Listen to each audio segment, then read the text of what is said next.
Hello everyone, I'm Ashley, and today I'm going to be talking about my experience in ED 100 and how it impacted me and how it's going to affect my future. So, we're going to start with the very first class. Well, actually, it's kind of the second class. The first class is just like intro. In the second class, we had to read this book, The Strategic Student, and we talked a lot about it. A lot of things I took away from it were the tips about studying, GPA, and most importantly, time management. I didn't realize how different things were going to be in college, the way they have lectures where you're only doing a little bit in class and you're studying a lot at home. It was a big adjustment, and reading this beforehand was very helpful, and I'm really glad that was a part of this class. The next class that I'm going to be talking about is the selfie scavenger hunt. That one was interesting. It was actually raining when I was doing it, so it wasn't that fun. But I was really glad that I got to do it because I learned a lot of things about like where stuff is on campus because it was at the very beginning and I was a little bit clueless. So that helped, and it also taught like some different things that like I would never try to find out, like the checking office and just some kind of weird things that I might need to know in the future. Then we had the class on metric and learning about copyright and stuff, which is always helpful to review. And getting to see metric was really cool. I think that's like a great place to do work. And I haven't actually worked in there, but I think it sounds like a really cool place if I ever am in that area.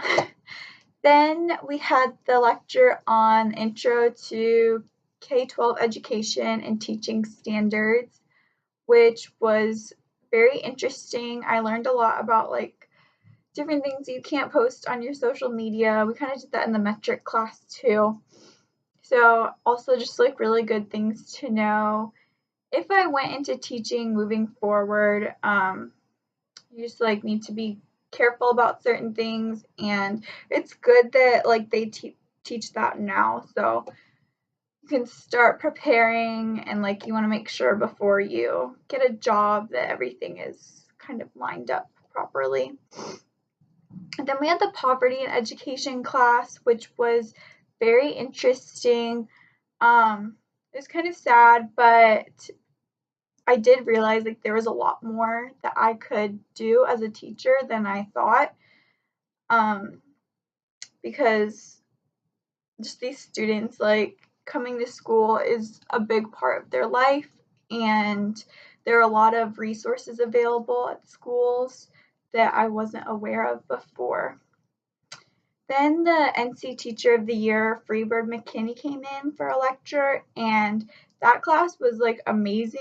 He is just such a great speaker, and he just like seeing all his passion about teaching really made me think about like what I'm passionate about, and it definitely had me thinking about like a lot of things in my life, and I just really enjoyed that lecture. Then there was the College of Education teacher panel and experiences sort of talk. They talked about Caldwell Fellows and studying abroad, and I know that I'm definitely very interested in both of those, and I am going to be applying for a study abroad thing in Ghana, so I'm really glad that she came in to talk to us about that. And then the last two things were the symposium and the cultural competence and inclusion lectures. The symposium was amazing. It definitely inspired me a lot about like what I can do to help here. And I signed up for the pack pantry, and I'm going to be volunteering there starting really soon. And the cultural competence and inclusion lectures were really interesting. It's definitely something that I'm very passionate about. We were talking about racism and discrimination, microaggressions, and understanding others. And I always love to become more educated on those topics. And I just really appreciated those classes. Overall, this has been a great class to take, and I am really glad that I got to learn all of this material. So, thank you.